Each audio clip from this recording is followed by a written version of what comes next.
Hello दोस्तों, स्वागत है आपका अपने यूट्यूब चैनल सब्जेक्ट बिस्टो पर दोस्तों, जिस पर हम आपको पढ़ाते हैं सब्जेक्ट हिंदी दोस्तों। ठीक है। और दोस्तों, जैसे कि आप सब जानते हैं कि कल हमने आपको पढ़ाए थे दोस्तों संज्ञा, और संज्ञा के जो भेद थे 5 भेद होते हैं दोस्तों, उन जिनमें से 3 मूल थे और 2 क्या थे दोस्तों कुल, यानी कि टोटल में क्या थे 5 भेद। हमारे 5 भेद कौन कौन से दोस्तों? हमारे जातिवाचक, व्यक्तिवाचक, भाववाचक, और एक था हमारा द्रव्यवाचक और भाववाचक।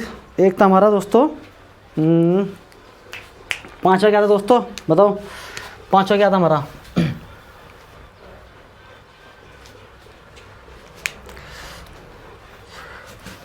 हाँ दोस्तों, 5वां क्या था हमारा, बताओ? 5वां था हमारा दोस्तों समूहवाचक। तो हम उससे आगे की बात करते हैं। हमने 5 पढ़ लिए थे में। अब इसमें जो 2 आते हैं, अगर हम बात करें पतंजलि की, तो दोस्तों पतंजलि ने इसको जो है ना 2 भागों में बांटा है। और पतंजलि ने दोस्तों जो हमारे वर्तमान के जो विद्वान है, तो उन्होंने क्या कहा, इसको 2 भागों में बांटा है, जिससे हम कहते हैं नंबर 1 संज्ञा को वर्तमान के जो विद्वान है उन्होंने इसको 2 भागों में बांटा है। हम कहते हैं नंबर 1 प्राणीवाचक और अप्राणीवाचक। और नंबर 2 दोस्तों कौन सा है? गणनीय और अगणनीय।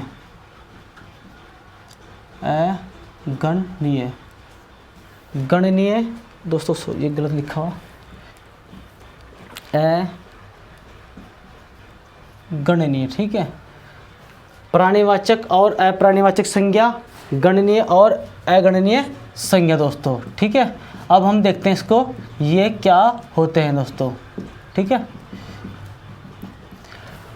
अगर मैं बात करूं प्राणीवाचक की, तो दोस्तों आपको इसके नाम से पता लग रहा होगा कि प्राणी यानी कि वे सभी शब्द या वे सभी वस्तुएं, वे सभी शब्द जो आप कह सकते हो प्राणीवाचक, वे सभी शब्द जिनसे किसी व्यक्ति या वस्तु के जीवित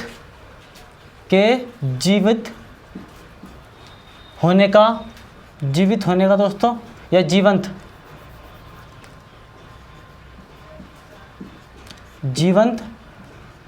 होता हो जिसमें, यानी कि जिसमें जीवन हो, और वह क्या हो, गतिमान हो।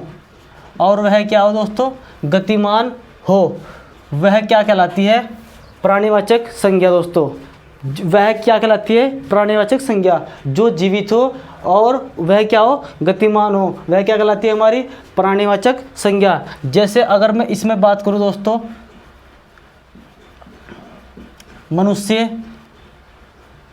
मनुष्य,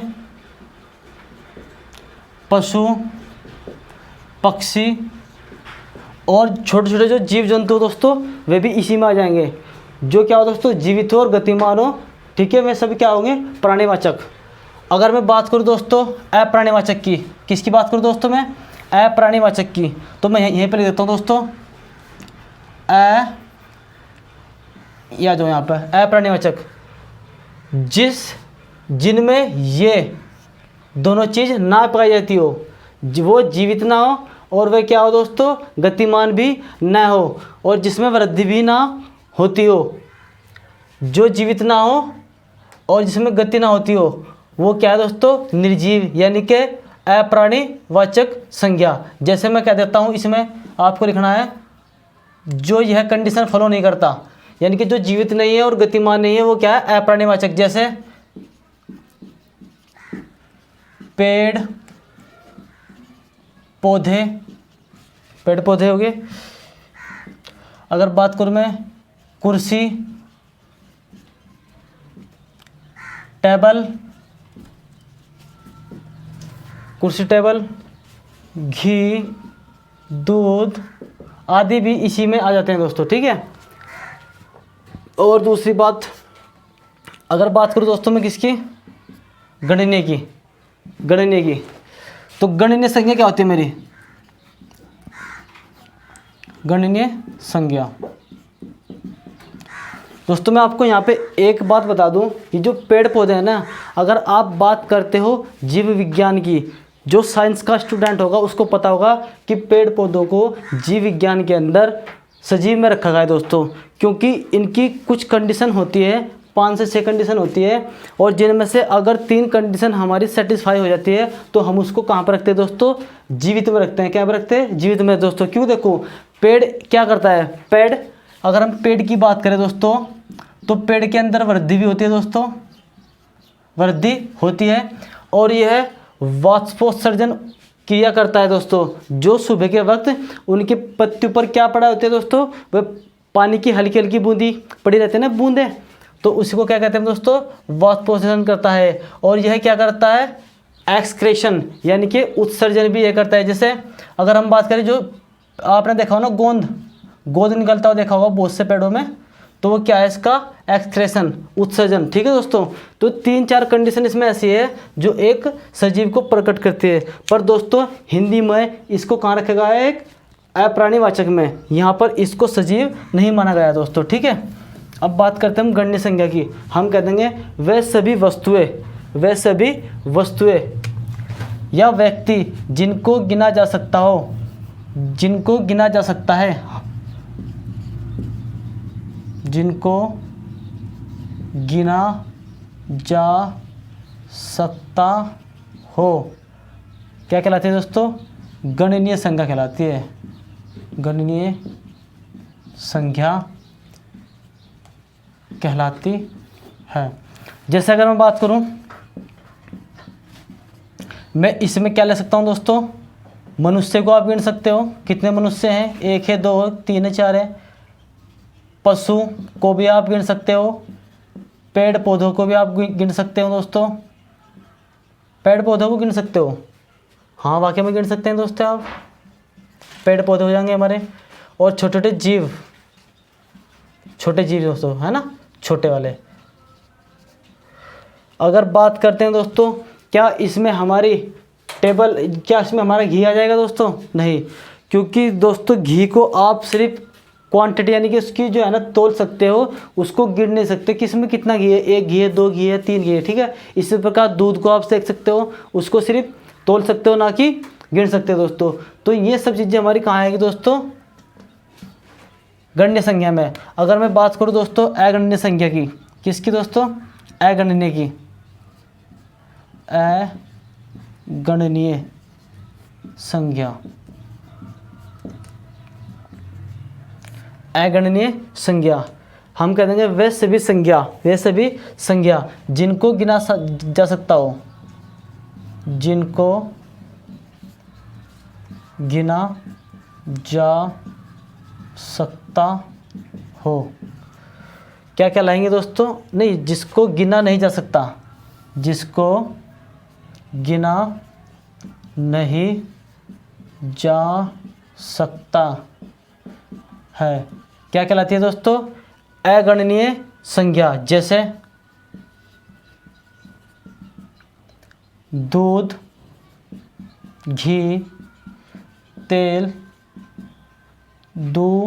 दूध, घी, तेल और सोना, सभी धातु दोस्तों इसी में आ जाएंगे। सोना, चांदी और आदि, ये लो दोस्तों यहाँ पर भी आदि। तो वे सभी संज्ञा जिनको गिना जा सकता है गणनीय संज्ञा कहलाती है।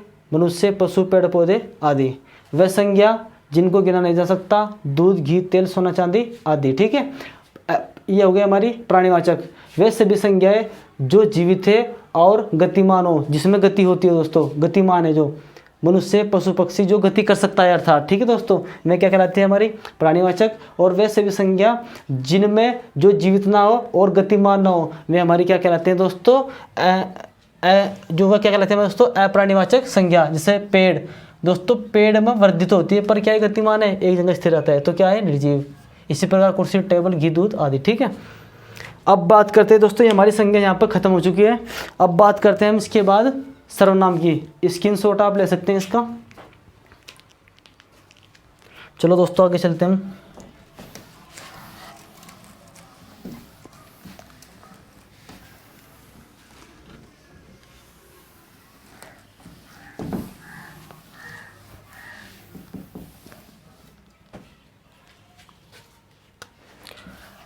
अब दोस्तों बात करते हैं हम किसकी, सर्वनाम की। सर्वनाम, सर्वनाम क्या दोस्तों, संज्ञा, संज्ञा नहीं दोस्तों, सर्वनाम ओनली, क्या ओनली सर्वनाम, संज्ञा तो मैंने पढ़ लिया, ये क्या दोस्तों, सर्वनाम। अब हम देखते हैं कि सर्वनाम होता क्या है और कैसे कैसे हम इसको समझ सकते हैं दोस्तों। देखो दोस्तों, सर्वनाम वह सभी शब्द होते हैं जिनको हम संज्ञा के स्थान पर प्रयोग करते हैं दोस्तों, ठीक है। जैसे अगर मैं बात करूं, मैं किसी को बोल दूं कि मोहन तुम कल वहाँ गए थे, यानी कि मोहन कल तुम वहाँ गए थे, मोहन कल वहाँ गया था। तो दोस्तों इसमें जैसे ही नाम आता है तो हम इसको क्या कहेंगे, ये हमारी संज्ञा है। और संज्ञा क्या है दोस्तों, नाम लिया हुआ है इसने, यानी कि नाम बताया तो क्या है, व्यक्तिवाचक संज्ञा। अगर मैं इसके स्थान पर ये लिख देता हूँ, मोहन के स्थान पर यहाँ पर वह कल वहाँ गया था, तो दोस्तों जो ये नाम ने आकर के क्या आता है दोस्तों, सर्वनाम। जैसे हमारा संज्ञा को हम बोलते हैं नाउन और सर्वनाम को हम क्या बोलते हैं, प्रनाउन दोस्तों। तो मोहन यानी कि संज्ञा, ये नाम लेकर के पुकारा गया है और यहाँ पर कोई नाम नहीं दिया गया है, इसको छुपा दिया गया है। तो ऐसे शब्द दोस्तों क्या कहलाते हैं, हमारे ऐसे शब्द क्या कहलाते हैं, सर्वनाम। जैसे वहाँ, वह, यह है, उसका और उसकी, तू, तुम, आप, ठीक है। अगर कह दूँ अगर मैं अपना नाम लेके कह दूँ कि मैं कल जाऊंगा, तो मैं क्या दोस्तों, मैं भी दोस्तों क्या है, अपने आप में मैं क्या है, सर्वनाम है दोस्तों। हम इसी को डिफाइन करेंगे कि आगे क्या है ये सर्वनाम। हम कहते हैं सर्वनाम वह सभी शब्द हैं, वह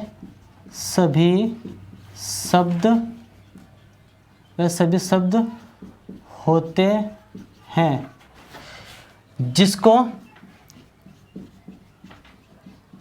संज्ञा के स्थान पर प्रयुक्त या उपयोग किया जाता है। आप यहाँ लिखोगे उपयोग किया जाता है दोस्तों। जैसे मैं अगर बात करूं, जैसे कौन कौन सी संज्ञा हो सकती है हमारे, मैं, तू,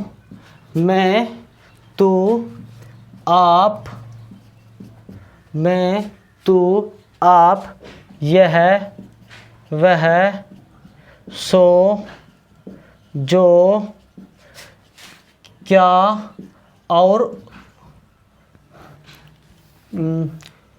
कोई, कुछ कितने हो गए दोस्तों, 1 2 3 4 5 6 7 8 9 और एक कोई, कुछ, क्या और कौन, क्या और कौन से रह गए दोस्तों, सब हमारी 11 होती है ना हमारी। कौन, ये ले लो दोस्तों, कौन, ठीक है। 1 2 3 4 5 6 7 8 9 10 और एक 11, ठीक है दोस्तों। ये हमारी क्या हो गई, 11। एक इसमें जो है ना हमारा आ जाता है कुछ, कोई, कौन, ठीक है। तो अगर हम बात करें दोस्तों सर्वनाम, जो मूल सर्वनाम संज्ञा, जो मूल सर्वनाम है दोस्तों हमारे पास, कितनी इनकी संख्या कितनी होती है, 11।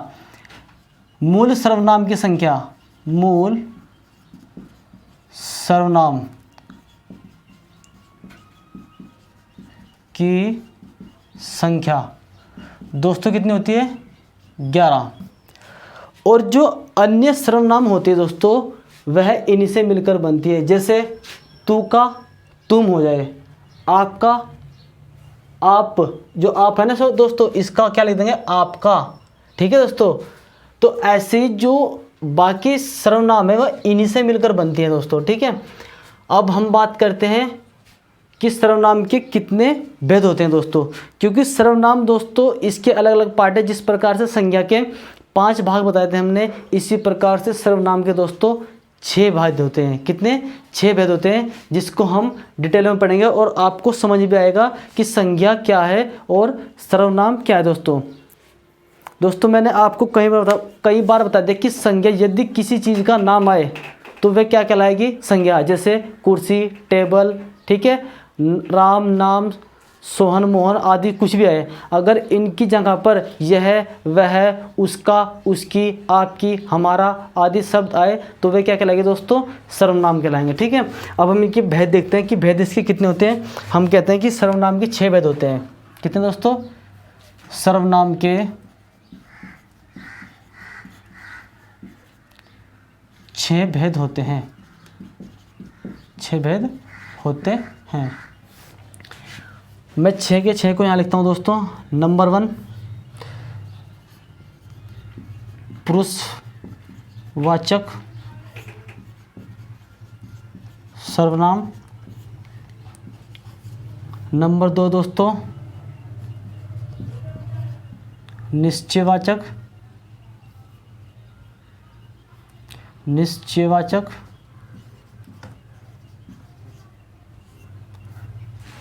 सर्वनाम। नंबर 3 दोस्तों, अनिश्चयवाचक सर्वनाम। नंबर 4 दोस्तों, प्रश्नवाचक सर्वनाम। नंबर 5 कौन है दोस्तों? संबंधवाचक सर्वनाम। संबंध, अंक और अंक, संबंधवाचक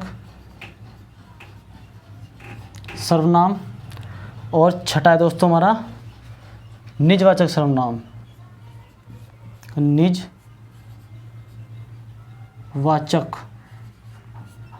सर्वनाम, ठीक है दोस्तों। देखो दोस्तों, ये तो निश्चयवाचक है और ये निज। निश्चय, अनिश्चय, ये है ओनली निजवाचक। निज यानी कि इनकी निजी, अपने आप में, मैं खुद, ठीक है। तो ये, और यहाँ से हमको देखने को मिलते हैं इसके भी 3 भेद दोस्तों। जैसे मैं कहता हूँ उत्तम पुरुष सर्वनाम। और नंबर 2 है दोस्तों मध्य पुरुष सर्वनाम।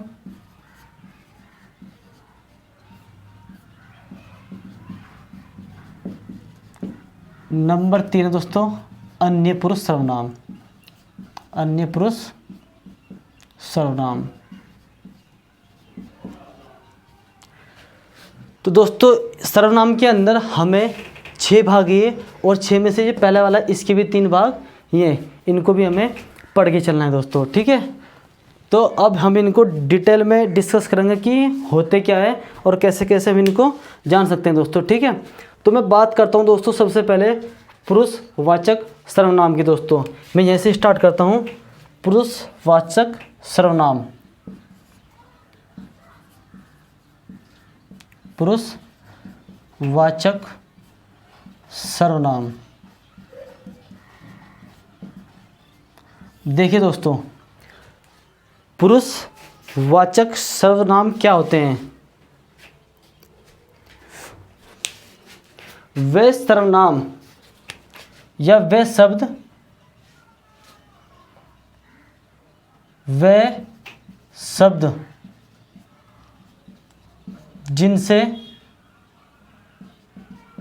जिनसे किसी, वे शब्द जो किसी वक्ता, वे शब्द जो किसी वक्ता के लिए, वे शब्द जो किसी वक्ता, दोस्तों वक्ता अर्थात बोलने वाला। अभी मैं आपको समझाऊंगा, आप जैसे मैं फ़िलहाल बता रहा हूँ, आप उसको सिर्फ ध्यान से देखें। जब मैं बताऊंगा ना फिर दोबारा देखना एक बार और। वे शब्द जो किसी वक्ता यानी कि बोलने वाले के लिए आए, ठीक है दोस्तों, बोलने वाले के लिए आए, या वे सर्वनाम जो किसी वक्ता या बोलने वाले के लिए तथा श्रोता बोलते हैं दोस्तों हम सुनने वाले के लिए तथा इन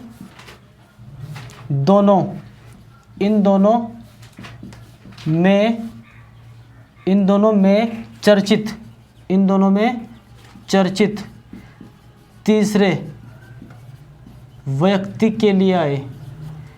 इन यानी कि बोलने वाले और सुनने वाले के बीच में जो चर्चा हो रही है किसकी, तीसरे व्यक्ति की, किसकी दोस्तों, तीसरे व्यक्ति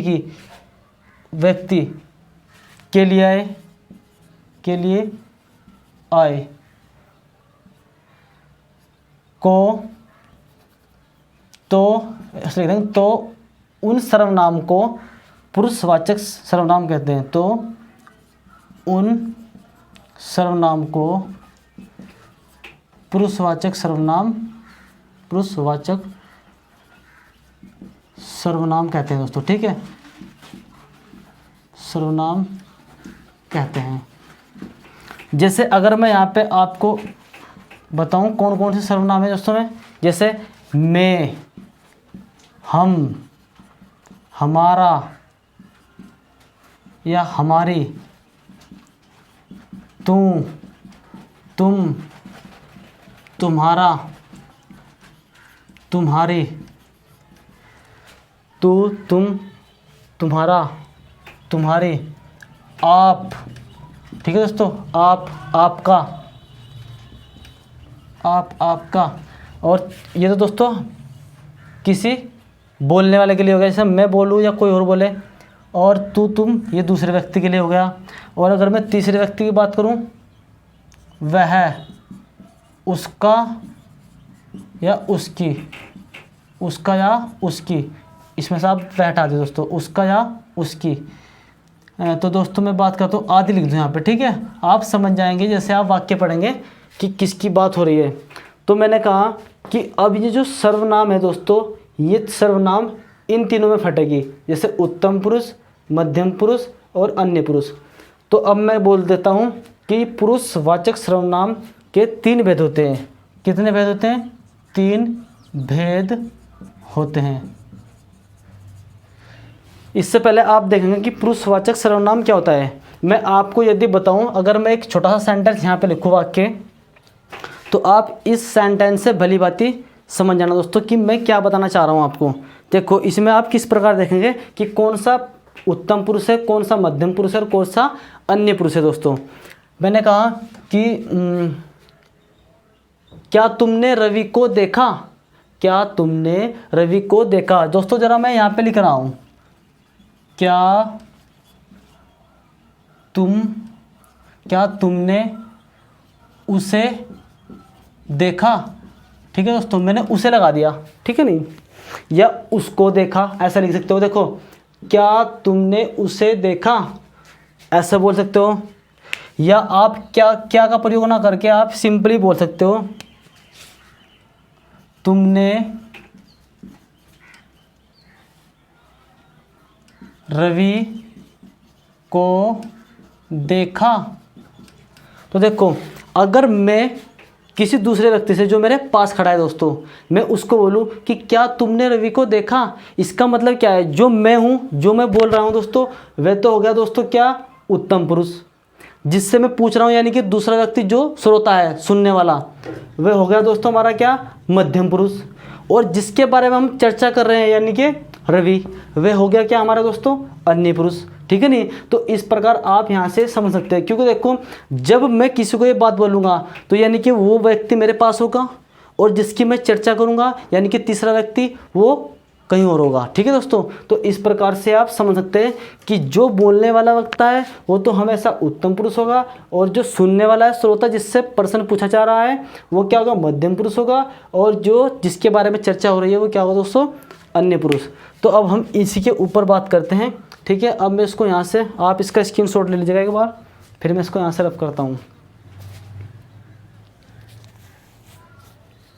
चलिए दोस्तों हम एक बार इसको रब करते हैं और फिर आगे बढ़ते हैं, आगे बढ़ करके फिर इस काम को बताते हैं।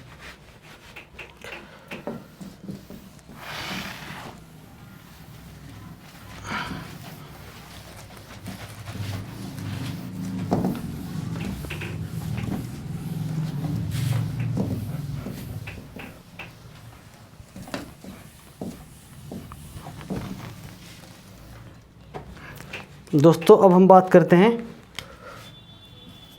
उत्तम पुरुष की।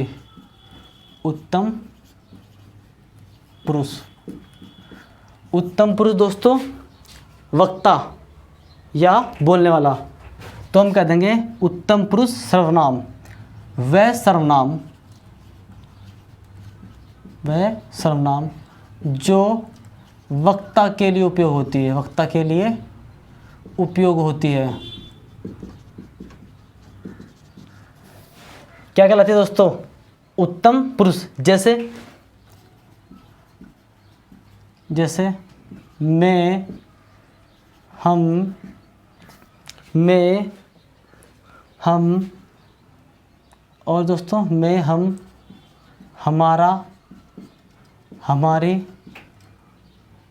मैं, हम, हमारा, हमारी इत्यादि सब जो अपने लिए इस्तेमाल हो दोस्तों, वे सभी क्या कहलाएंगे दोस्तों? उत्तम पुरुष। दोस्तों आप कभी भी इन शब्दों पर ना जाइएगा, आप सिर्फ भाव को पहचानिएगा कि किसके बारे में बात हो रही है।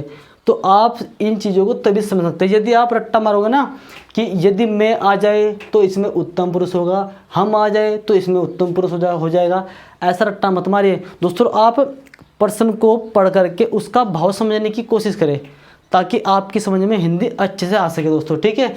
भाव के ऊपर अगर आप जाएंगे तभी आपको हिंदी अच्छे से समझ आएगी और तभी आप दूसरों को समझा सकते हैं दोस्तों, ठीक है। तो अगर मैं बात करूं, अगर मैं सेंटेंस की अगर यहाँ बात करूं तो मैं कह देता हूँ मैं नहाता हूँ, मैं नहाता हूँ।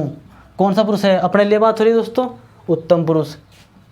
मैं खाना खाता हूँ, कौन सा पुरुष है दोस्तों? उत्तम पुरुष दोस्तों। सॉरी दोस्तों, एक मिनट ज़रा कॉल आ गई, मैं देखता हूँ, अभी आपको बताता हूँ फिर। तो दोस्तों होप सो कि आपकी समझ में आया होगा दोस्तों। तो जैसे हम बात कर रहे थे उत्तम पुरुष की, मैं नहाता हूँ या मैं केला खाता हूँ, मैं केला खाता हूँ, ठीक है दोस्तों। ये हो गया दो। ये दोस्तों क्या, मैं या हम नहाते हैं, हमारा क्या दोस्तों, ये हमारा घर है, ठीक है। तो हमारा घर है, आप ऐसे बोल सकते हो, ठीक है। अब हम बात करते हैं उत्तम के बाद मध्यम पुरुष की। मध्यम पुरुष सर्वनाम, वह सर्वनाम जो श्रोता के लिए उपयोग हो दोस्तों। जैसे श्रोता कौन होता है दोस्तों? सुनने वाला, यानी कि दूसरा व्यक्ति जो वहाँ पे खड़ा है, ठीक है। मैं बात करता हूँ जैसे तू, तुम, जैसे करके, है ना। तू, तुम, तुम्हारा, तुम्हारी, है ना। आप, आपका और आदि। आप, आपका और आदि। जैसे मैं बोल देता हूँ दोस्तों यहाँ से कि तुम आ गए, मैं बोल दूँ तुम आ गए, तुम आ गए, ठीक है। तो इसमें दोस्तों कौन सा नाम है? तुम, यानी कि दूसरे के लिए आ रहा है मध्यम पुरुष। अगर मैं बोल दूँ तुम्हारा भाई आया है, तुम्हारा भाई आया है, आया है, तो दोस्तों इसमें तुम्हारा का प्रयोग हो रहा है, यानी कि दूसरे व्यक्ति के लिए बात की जा रही है, ठीक है। तो दोस्तों ऐसे वाक्य क्या कराएंगे? मध्यम पुरुष, ठीक है। अगर बात करूँ मैं अन्य पुरुष की, अन्य पुरुष, अन्य पुरुष, तो वह सर्वनाम, वह सर्वनाम जिसका दोस्तों उपयोग चर्चित व्यक्ति के लिए होता है, तीसरे व्यक्ति के या चर्चित। ठीक है दोस्तों, मैं लिख देता हूँ यहाँ पे तीसरे व्यक्ति के लिए।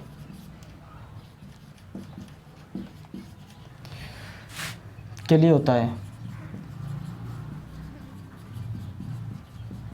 जैसे अगर बात करूँ मैं, जैसे उसका, उसकी, उसे आदि। ये दोस्तों क्या है, ये हमारे क्या दोस्तों अन्य सर्वनाम दोस्तों। और अन्य सर्वनाम है दोस्तों, इस पर हम बात करते हैं। जैसे अगर मैं यहाँ पे एक एग्जांपल दूँ, आप मुझे बताओ आप क्या बोल सकते हैं यहाँ पे दोस्तों। अगर मैं यहाँ पे ऐसे लिख दूँ जैसे करके तीसरा व्यक्ति, हाँ उसका काम हो गया है, ऐसे बोल दो, उसका काम हो गया है। ठीक है, तो उसमें क्या दोस्तों उसका, यानी कि मैं बता रहा हूँ किसी दूसरे व्यक्ति को कि उसका काम हो गया है, तो इसलिए इसमें क्या दोस्तों अन्य पुरुष। अगर मैं दूसरा एग्जांपल लूँ, मैं बोल दूँ, मैं बोल रहा हूँ किसी दूसरे व्यक्ति को जो मेरे सामने खड़ा है, मैं बोल दूँ कि उसने खाना खा लिया है, उसने खाना खा लिया है। यानी कि मैं किसी जो मेरे सामने खड़ा है व्यक्ति, मैं उसको बोल रहा हूँ कि उसने खाना खा लिया है दोस्तों। तो मैं किसी तीसरे व्यक्ति की बात कर रहा हूँ, तो मैं लिख देता हूँ उसने खाना खा लिया है। और आदि आप भी इनको अपने हिसाब से बना सकते हैं जिसमें किसी तीसरे व्यक्ति की चर्चा हो रही है दोस्तों। तो होप सो कि आप लोगों की समझ में सब कुछ आया होगा दोस्तों, और आप भी घर पर बैठ के इनकी प्रैक्टिस करें दोस्तों।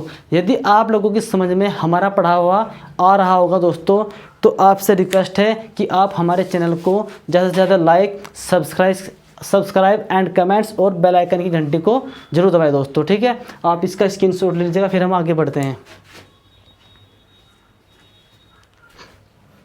आओ दोस्तों आगे बढ़ते हैं।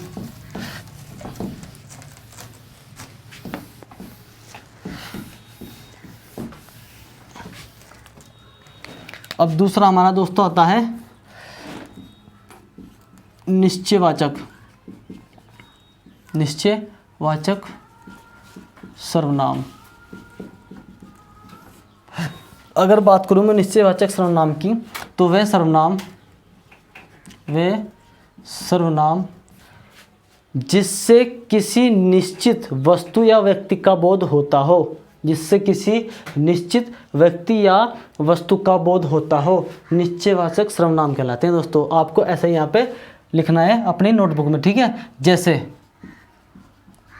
अगर मैं बात करूँ यह, वह आदि शब्द। ठीक है दोस्तों, अगर मैं एग्जाम्पल लूँ यहाँ पे, यह पेन है, यह पेन है, यह पेन है, यानी कि जो पेन है दोस्तों वो मेरे पास है और मैं उसकी ओर इशारा करके बता रहा हूँ कि यह पेन है या यह कलम है। ठीक है दोस्तों, अगर मैं बात करूँ वह गाय हैं, वह गाय हैं, या मैं तीसरा लिखता हूँ यहाँ पे वह भैंस है, वह भैंस है। आप इसी प्रकार से ले सकते हो यहाँ पे यह टेबल है, यह टेबल है। तो दोस्तों क्या, अगर यह का प्रयोग होता है तो इससे यह साबित होता है कि यह पेन है, यानी कि जो पेन है वो मेरे नज़दीक है और मैं उसके बारे में आपको बता रहा हूँ, और जो पेन है वो निश्चित है कि वाकई में वह पेन है और वो मुझे साफ साफ दिखाई पड़ रहा है। तो क्या मैंने कहा था यह पेन है, ये आपको भी पता है और मुझको पता है यह पेन है, यानी कि ये बात निश्चित हो गई कि यह पेन है। यह टेबल है, यह क्या है दोस्तों टेबल है, यानी कि टेबल हमारे सामने है और हम कह रहे हैं कि यह टेबल है, तो यह बात निश्चित हो जाती है कि वहाँ पे क्या है, टेबल है दोस्तों। मैं कहने लगूँ वह गाय है, वह गाय है दोस्तों, यानी कि मैं इशारा कर रहा हूँ कि वह गाय है, यानी कि जो वस्तु है, यानी कि जो जीव है वह मुझसे क्या है दोस्तों कुछ दूरी पे है, इसलिए मैं कह रहा हूँ कि गाय हैं। अगर वह मेरे पास होती मैं कहता ये है गाय हैं। ठीक है दोस्तों, इसी प्रकार वह भैंस है। तो आपको ऐसे करके इन चीज़ों को समझना है। भाव देखो आप, भाव क्या आ रहा है निकल के। ठीक है, तो ये क्या कहलाते हैं दोस्तों, निश्चयवाचक सर्वनाम। अगर मैं बात करूँ दोस्तों अनिश्चयवाचक सर्वनाम की, अनिश्चयवाचक सर्वनाम, तो आप इसमें क्या लिखेंगे दोस्तों, वह सर्वनाम जिनसे किसी निश्चित वस्तुओं का, वह सर्वनाम जिससे किसी निश्चित वस्तु या व्यक्ति का बोध नहीं होता है दोस्तों। ठीक है, व्यक्ति या यहाँ लिख दो वस्तु, व्यक्ति वस्तु का बोध नहीं होता है दोस्तों, बोध नहीं होता है, वह क्या कहलाते हैं दोस्तों, अनिश्चय सर्वनाम। जैसे दोस्तों मैं कहने लगूं, जैसे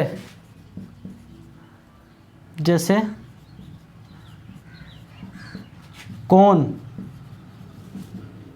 क्या, कुछ लिख दो दोस्तों, कुछ आदि शब्द आपको वाक्य पढ़ करके समझ आएगा। देखो दोस्तों अनिश्चय क्यों कहा गया है इसको।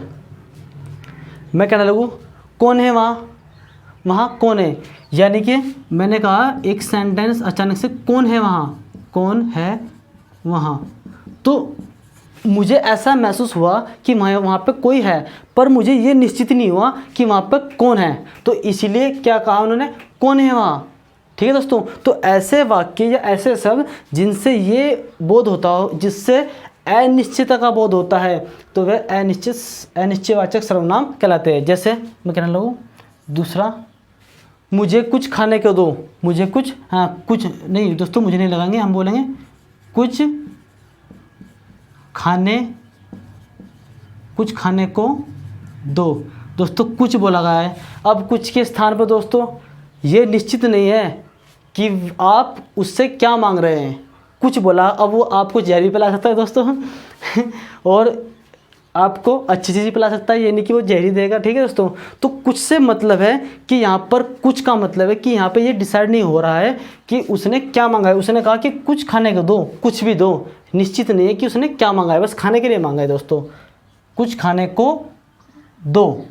ठीक है दोस्तों, तो ऐसे शब्द जिनसे अनिश्चितता का बोध होता है अनिश्चयवाचक सर्वनाम कहलाते हैं दोस्तों। ठीक है, अब हम बात करते हैं दोस्तों किसकी, प्रश्नवाचक की। दोस्तों इससे पहले अगर मैं आगे की ओर बढ़ूं तो मैं आपको कुछ कन्फ्यूजन